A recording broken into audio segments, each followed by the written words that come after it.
안녕하세요, 토익커 여러분. 저는 해커스 강남 캠퍼스에서 토익 RC를 강의하고 있는 박슬기입니다. 오늘 2019년 10월 27일 토익 시험 총평을 맡게 되었는데요. 오늘은 파트 7을 강의하겠습니다. 일단 본격적으로 시작하기에 앞서서 여러분이 토익을 준비하시다가 필요한 정보가 있으시면 해커스 토익 홈페이지에 가시면 굉장히 많은 자료와 강의가 있습니다. 그래서 한번 들어가 보시길 추천드리겠습니다, 여러분. 일단 본격적으로 난이도를 말씀을 드릴 텐데요. 오늘 난이도는 중정도로 한번 잡아보았습니다. 사실 난이도라는 것이 좀 주관적인 것이기 때문에 아무래도 다 다르게 느낄 수가 있는 것이죠. 그죠? 만약 인문반 분들 같은 경우에는 어떻게 언제 보더라도 시간이 부족하고 힘들고 또 시험을 또 오랫동안 준비하신 고득점자를 목표로 하시는 분들 같은 경우는 매번 시험 보다 보면은 오늘 시험은 물시험이네, 물토익이네라 생각할 수도 있어요. 그죠? 제가 단연간 이제 토익을 강의한 입장에서 객관적으로 말씀을 드리면 오늘 토익 시험에서 난이도가 중인데요. 일단 첫 번째로 지문의 길이가 긴 지문이 많지 않았고 대부분 좀 짤막짤막한 편이었다는 거가 한 요인이고요. 여러분이 심적으로 부담을 느끼시는 기사요. 기사가 많이 나오면 굉장히 힘든데 이번 시험은 기사가 딱 두 개 등장하고 있다는 점이죠. 조금 부담을 낮추는 요소가 될 수 있겠고요. 여러분이 힘들어하시는 연계 지문이죠. 맨 마지막에 나오는 이중 지문이나 트리플 지문 같은 경우에도 뭔가 이렇게 출제위원이 창의적인 문제를 내면 다들 굉장히 힘들어하게 되는데 늘 출제되는 전형적인 패턴에 따라 나오기 때문에 어렵지가 않다고 보여지거든요. 좀 상세하게 말씀을 드릴 텐데요. 일단 단일 지문의 경우를 보시면 출제 스타일이 약간 경향이 어떠냐면은 일단 좀 비슷한 느낌의 글들이 많이 보이고 있어요. 일단 이메일이 하나고 그다음에 어떤 양식 같은 글이 하나, 그다음에 요 세 가지 글이 사실상 거의 비슷한 느낌의 글인데요. 일단 많은 사람들에게 뭔가 소식을 전달하는, 손님들한테 규정을 알리거나 아니면 직원들한테 규정을 전달하거나 그렇게 많은 사람들한테 글을 전달하는 그런 유형의 글이 많이 보이고 있어요.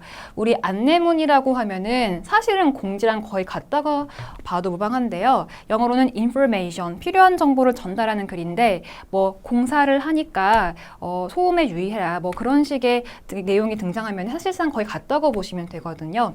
그리고 전단지라는 것은 영어로 뭐라고 하는지 아시나요, 여러분? 이게 보통 토익에는 flyer이라고 보통 등장하는 글인데요.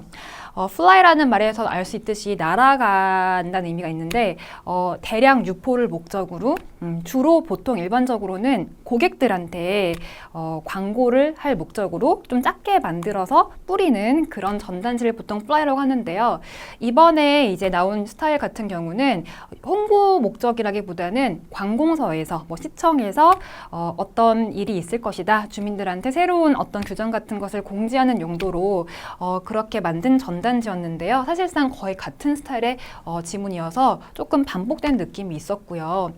그리고 항상 아시다시피 메시지 대화문, 핸드폰 메시지, 문자 메시지 같은 거나 온라인 채팅 같은 게 항상 두 개가 등장하는데 오늘 하나는 굉장히 짧은, 굉장히 쉬운 지문, 첫 지문이었고요. 그 다음에 나머지 하나가 좀 길이가 굉장히 긴 단톡방 같은 온라인 채팅방이었는데요. 조금 그거에 대해 논란이 있을 수 있는 게 있어가지고 이따가 소개해드리려고 합니다, 여러분. 그 다음에 기사가 여러분이 보통 다들 힘들어 하시는데 두 개 등장하고 있고요. 그 중에 하나를 또 이따가 소개해드리려고 하고 있어요. 그리고 이제 연계 지문을 보여드리면은 일단 전반적인 패턴이 양식이 나온 게 굉장히 많습니다. 양식이란 게 보통 표의 형식이기 때문에 이제 읽는 사람이 그 표가 뭔지만 일단 파악을 하고 나면은 조금 문제를 풀기가 수월한 편이에요. 만약에 이게 빡빡한 글이면은 여러분이 독해를 많이 해야 되는데 그런 게 아니라 헐렁헐렁한 표면은 조금 문제 풀 부담이 좀 줄어드는 편이죠. 여기 요거를 제외하고는 대부분 표가 등장을 하고 있고요. 그 표에서 정보를 선택하는 식의 문제는 굉장히 패턴화된 것이라서 토익 준비를 많이 하신 분들은 되게 많이 낯이 익다는 느낌이 드실 수가 있거든요. 그래서 좀 어렵진 않았던 것 같다 생각이 들어요. 이 중에서 제가 이제 하나씩 예시를 들어서 후반부에 제가 소개 한번 해드릴게요, 여러분. 자, 일단 한번 시작을 좀 가볍게 해볼까요? 우리 동의어 문제 오늘 3가지가 등장하고 있습니다. 일단 뭐 1번 같은 경우는 우리 인문반 학생들도 다들 자신 있게 알고 있는 단어인데요. 보통 establish라고 하면은 뭐 업체를 처음에 최초로 설립하다, 뭐 회사를 설립하다 의미인데요. 아주 유명한 동의어이죠. found라고 하면은 원형으로서 업체를 설립하다 의미가 있는데 아주 수월하게 풀 수 있는 동의어 문제고요. 두 번째로 valuable 하면은 우리 다 알다시피 귀중한, 소중한의 의미를 가지는 어휘인데요. 문맥을 살짝 말씀을 드리면 여러분의 피드백이 정말 저에게 소중합니다 라는 그런 맥락입니다. 그러면은 그 말은 곧 여러분의 피드백이 저에게 도움이 되고 유용하다는 의미가 되겠죠. 그죠? 그런 뉘앙스에서 이렇게 동의어가 정답이 되고 있습니다. 다만 함정, 여기 오답 중에 나왔던 것이 expensive, 값이 비싸단 말이 있었는데요. 알다시피 valuable이 의미 중에 이제 귀중품, 그래서 고가의 물건의 의미도 있었는데요. 지금 맥락에는 맞지 않는 함정이었다고 보시면 되겠죠. 자, 그 다음에 3번째로 condition, 워낙 의미가 많은 단어입니다. 가장 기본적인 의미로 나왔는데요. 예를 들어 이 중고차의 상태가 컨디션이 나쁘지 않네요. 약간 그런 식의 뉘앙스를 준다고 보시면 되죠. 아니면 뭐 오늘 내가 몸 상태가 안 좋다 할 때 컨디션이라고 많이 쓰는데요. 뭐 사람의 몸 상태나 물건의 어떤 상태를 말하는 것인데 아주 기본적인 의미로 state 하면은 상황, 상태라는 의미로 잘 답이 되었다고 보시면 되겠죠.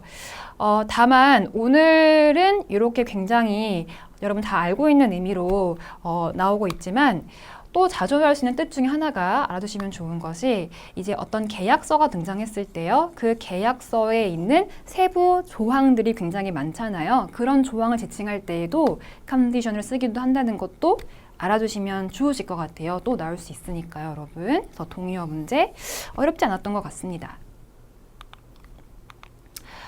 그 다음에 할 것은 뭐냐 하면은 우리 토익이 어렵게 느껴지시는 분들이 있으시면은 이유는 주로 패러프레이징 때문인데요.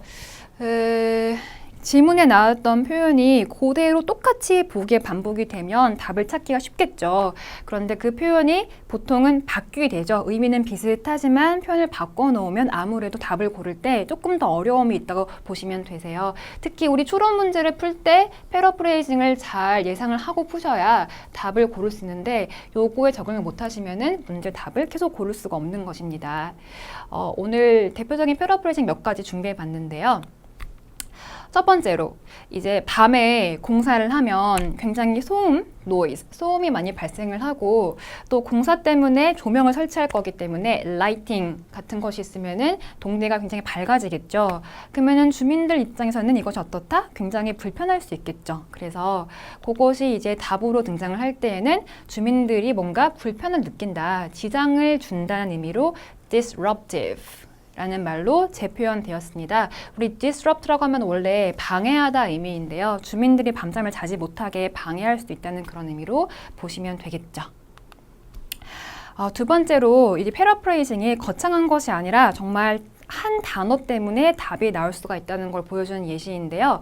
어떤 공지가 등장하면서 이 공지를 하는 이유는 직원들한테 새로운 그러니까 규정을 다시 한번 리마인드 하기 위한 거라고 했어요. 그럼 리마인드라는 말의 의미는 뭐냐면은 re는 다시니까요. 이미 언급했던 사실을 까먹을까 봐 한 번 더 언급한다는 의미거든요. 그래서 그게 답으로 표현된 것이 뭐냐면 previously mentioned, 이미 이전에 언급된 적이 있었다라는 그렇게 답으로 표현이 됐거든요. 여러분이 이제 토익에 잘 나오는 주제가 뭐냐면은 지금 언급한 것이 최초인지 아니면 이미 언급한 적이 있는지 그런 여부를 묻는 문제를 굉장히 즐겨내고 있거든요. 이번에도 그런 패턴으로 보시면 되겠습니다. 자, 3번째. 또 토익이 전통적으로 좋아하는 상황이죠. 우리 출장을 갔다 오면 자기가 쓴 출장비를 돌려받아야 돼, 회사에서. 그거를 우리가 상환받는다고 하는데요. reimburse. 여기 re가 있는데요. 자기가 출장 때 쓴 그런 경비 같은 것들을 회사에서 다시 받는 것이죠. 그죠? 상환받는 것인데, 내가 이미 올해 몇 차례, several times 출장비 상환을 받았어. 라는 말을 가지고 그게 보기에 표현된 것은 몇 차례 출장을 갔다 왔다는 것이기 때문에 frequently 하면은 빈번하게, 자주 travels abroad, 해외에 여행을 했다. 보통 travel은 일반적으로는 그냥 여행도 가능하지만 일 때문에 업무상 출장 가는 것도 가능하거든요. 그죠? 그래서 해외 여러 번 몇 번 갔다 왔다라는 의미로 표현이 된 적이 있습니다. 또 비슷한 맥락인데요. 이제 정전, 우리 이제 주민들이 겪는 불편인데요. power이라는 것이 전기의 의미가 있고 outage는 나가는 거니까 결국 정전의 의미로 잘 쓰는 말인데 덩어리로 알아주시기 바라고. 자, 이번에 이런 공사로 말미암아 앞으로 주민들이 fewer 하면은 더 적은, 그전보다 더 적은 정전을 겪게 될 것이야 라고 얘기를 했다면 그걸로 알 수 있는 사실은 뭐냐 하면은 이미 이 주민들은 몇 차례 정전을 겪었겠구나라는 것을 추측할 수가 있는 것이죠. 그래서 이런 식으로 표현이 되었는데요. 되게 비슷한 패러프레이징이 되겠죠. 네 번째입니다. 요 표현이 오늘 또 여러 문제에서 반복되어 출제가 등장이 되고 있습니다, 여러분. 일단 a new regulation, 앞으로 이제 새롭게 바뀐 규정이 시행이 될 거야 라고 얘기를 할 때 쓰는 덩어리 동사 구예요. 꼭 알았으면 좋겠고 take effect라고 하면은 이런 새로운 규정이나 어떤 법 같은 것이 시행되다, 발효되다의 의미거든요. 자, 이 표현이 보기에 어떤 식으로 변형이 되었을까요? 일단 법을 집행하다라는 의미로 enforce라는 표현으로 표현되었는데요. 쪼개보시면 force, 힘이라는 단어에다가 이는 보통 그걸 강화하는 느낌이기 때문에 이제 강제적으로 어떤 정부가 주체가 되어서 법이나 규정을 시행하는 그런 의미를 가진다고 보시면 되겠고, 또 전통적으로 토익이 좋아하는 단어이죠. 그죠? implement라고 하면은 처음으로 어떤 법이나 그런 것을 시행하다 의미가 되겠습니다. 그래서 무려 오늘 시험에서도 여러 차례 반복이 되어서 여기저기서 보였던 그런 패러프레이징이라고 보시면 되겠습니다. 중요한 말들이니까 한 번씩 읽어보시고 가시기 바랍니다. 규정이 take effect, 반려될 것이다. 시행될 것이다. implement, 이런 단어는 아주 기본적인 어휘라고 보시면 되겠습니다. 계속해서 다섯 번째 보실게요.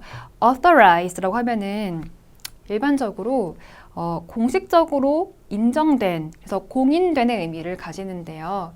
예를 들어서 우리 애플 핸드폰이 고장이 났다. 그러면은 수리하는 곳이 되게 많은데 그 중에서도 애플의 공식적인 인가를 받은 공인 수리센터가 있는 거 아시죠? 그죠? 그런 의미가 있고 결국은 공식적으로 허가를 받았다는 의미를 가진다고 보시면 되세요. 그래서 어떤 프로젝트가 정부로부터 authorized, 허가를 받았다는 의미가 본문에 등장을 했다면 그것이 이제 보기에는 허락받았다는 의미로 approved, 이렇게 변형이 되었습니다. 여섯 번째, 좀 재미있는 표현이 등장을 했는데요. 스페인을 여행하는 관광객들이 어떤 택시 서비스를 이용을 하고 싶은 거예요. 그런데 재미있는 게 지문이 이렇게 등장합니다. 관광객들이 그 택시를 타고 싶다면은 꼭 해야 할 일이 있어요. 반드시 must, 꼭 할 일이 뭐냐 하면은 brush up on Spanish 라고 했습니다. 스페인어를 brush up이라는 표현이 되게 재밌는데 여러분 결국은 그 유창하게 연습을 잘 해야 된다는 의미로 보시면 되거든요. 그래서 언어를 유창하게 잘 해야 한다, 연마해야 된다는 의미로 보시면 되겠는데요. 그것이 보기에 표현이 될 때에는 이렇게 등장을 했죠. 이걸로 말미암아 어떤 걸 추측할 수 있냐면은 운전기사들은 스페인어 말고 다른 언어를 못하는구나 라는 걸 추측을 할 수가 있는 것이죠. 그래서 답을 보시면 운전기사들이 오직 스페인어만 구사할 수 있기 때문에 그러니까 관광객들이 스페인어를 꼭 연마를 해야지만 서비스를 이용할 수 있는 것이겠죠. 그런 식으로 문제가 또 등장을 하고 있습니다. 자, 이제 그 다음 제가 소개해 드릴 것은 뭐냐 하면요. 이제 매번 시험에 등장하고 있는 온라인 채팅이나 문자 메시지를 보여드릴 건데요. 오늘 좀 길이가 길었던 단톡방, 즉 온라인 채팅창을 보여드릴 거예요. 그럼 온라인 채팅창이 등장을 하면 항상 등장하는 문제가 있죠. 대화가 길게 쫙 이어지는데 문제가 나와요. 이 멘트, 어떤 사람이 한 이 멘트는 대체 무슨 의미로 한 말이야? 라는 그 어떤 멘트의 의미를 묻는 문제가 항상 껴있다고 보시면 되는데요. 자, 이런 식의 이 말의 의미를 묻는 문제를 잘 푸시려면 이 멘트의 바로 전도 중요하지만 정말 중요한 거는 그 뒤까지 읽으셔야 여러분이 정확하게 그 의미를 파악할 수가 있으세요. 그래서 한번 제 소개 한번 해드려 볼게요. 어떤 사람이 회의실에 갔는데 프로젝터가 잘 작동이 안 돼요. 그래서 어떡하지? 문제가 있어. 담당자가 누구니? 막 찾고 있어요. 그래서 갑자기 대화하다가 담당자한테 야, 너 혹시 너 지금 시간 돼? 나 질문 좀 들어줄 수 있어? 라고 물어보니까 이 담당자가 야, it is the project problem, right? 야, 너 그거 프로젝트 문제잖아. 그치? 라고 지금 물어본 거예요. 그러니까 얘가 놀래서 너 이미 그 문제를 알고 있었니? 라고 얘기를 하는 거죠. 그래서 그 뒤에 더 나올 만한 말이 이어지는 말이 뭐냐면 얘가 나 안 그래도 그 문제를 발견하고 전체 공시 돌리려고 했어. 문제가 있다고. 이런 식으로 지문이 흐르고 있었어요, 여러분. 그러면은 거기에서 이제 나오는 답, 이 말의 의미는 뭐다? 야, 그거 프로젝트 문제 맞지? 라고 한 것은 이미 그 문제를 알고 있었다라는 뉘앙스를 풍기는 것이거든요. 그래서 여기 그 다음 사람이 한 말을 보시면 확실하게 이제 알 수가 있는 것이죠. 우리 알다라는 표현이 되게 중요한 것 중에 뭐 know, 알다도 있지만 워낙 잘 등장하는 표현 중에 be aware of라고 해서 알다라는 덩어리 표현도 꼭 알아두시고요. 그래서 이 남자는 이미 그 문제를 다 파악하고 있었다라는 의미로 등장을 하고 있습니다. 자, 그리고 여러분 어려워하시는 기사도 하나 제가 소개해 드릴 건데요. 그 전통적으로 토익이 좋아하는 토픽, 기사 하면은 어떤 한 업체의 요즘 최근 근황 같은 걸 소개하는 걸 굉장히 좋아해요, 여러분. 그쵸? 제가 이제 기사의 흐름을 한번 소개를 해 드릴게요. 자, 우리 해커스 호박즙이라는 회사가 있다고 쳐볼게요. 그 회사가 오래된 기업인데 첫 문단은 그 회사에 대한 소개예요. 이 회사가 세워진 지가 뭐 10년이 되었고 처음에는 대전에 만들었다가 점점 규모를 확장했어. 그래서 서울, 부산까지 지점을 냈어.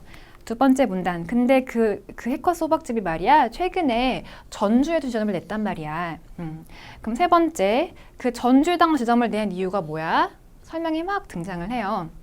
이유가 뭐냐 하면은 전주가 특히 호박이 맛있기로 유명한 그런 고장인 거죠. 그래서 아주 그 생산지 직배송 받아서 지역 경제도 도와주고 굉장히 좋을 것 같아. 뭐 그런 식의 내용이 등장한 다음에 마지막에는 해커스 호박즙의 부사장인 박슬기 씨의 인터뷰가 딱 등장을 하는 것이죠. 그래서 그런 식의 흐름으로 기사가 등장을 하는데요. 자, 묻는 문제 첫 번째. 지금 전주가 언급이 되었죠. 그러면 이 전주에 대해서 본문에서 언급된 것이 뭐니? 사실인 것이 뭐니? 라고 물었어요. 그러면은 자, 이 표현 혹시 이해되십니까, 여러분? It is a center of industry. 이 업계의 센터, 어떤 핵심적인 장소야 라고 얘기를 했는데요.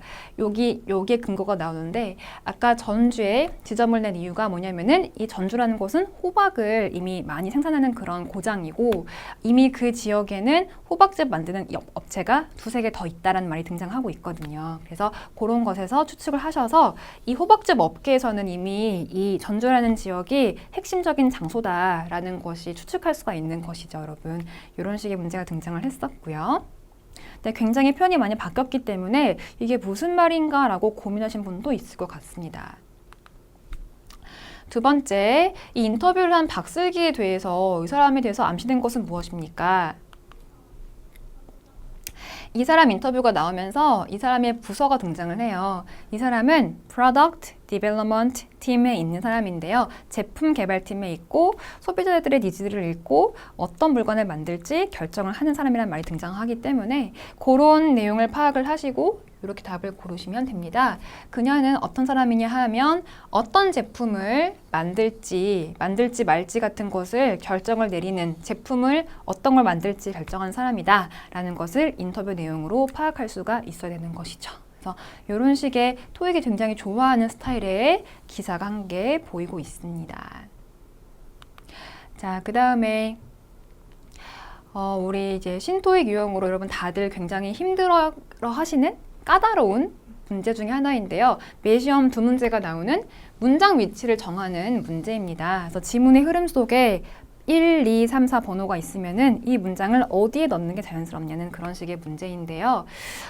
사실 제가 생각하기에는 이번 시험에서 어렵게 나오진 않은 것 같아요.